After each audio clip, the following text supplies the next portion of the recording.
آج ہمارے معاشرے کا ایک بہت بڑا مسئلہ یہ بن چکا ہے کہ لوگ دوسروں کی غلطیاں تلاش کرنے میں تو بہت آگے ہوتے ہیں، لیکن اپنی اصلاح کی فکر کم کرتے ہیں۔ ہر شخص چاہتا ہے کہ پورا معاشرہ ٹھیک ہو جائے، لیکن خود اپنے کردار کو بدلنے کے لیے کوئی تیار نہیں ہوتا۔ ذرا غور کیجئے کہ اگر گھر کا ہر فرد صرف اپنی اصلاح شروع کر دے، شوہر اپنے حقوق ادا کرے، بیوی اپنے فرائض ادا کرے، اولاد والدین کی عزت کرے، والدین اولاد کی صحیح تربیت کرے، تاجر دیانت داری اختیار کرے، اور ہم سب اپنی زبان، نکاح اور اخلاق کی حفاظت کرے، تو پورا معاشرہ خود بخود بہتر ہو جائے گا۔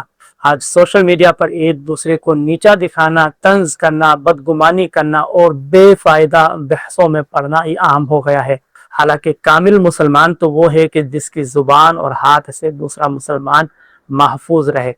یاد رکھے کہ معاشرہ افراد سے بنتا ہے۔ جب فرد نیک ہوگا تو خاندان نیک ہوگا، خاندان نیک ہوگا تو معاشرہ بھی نیک ہوگا۔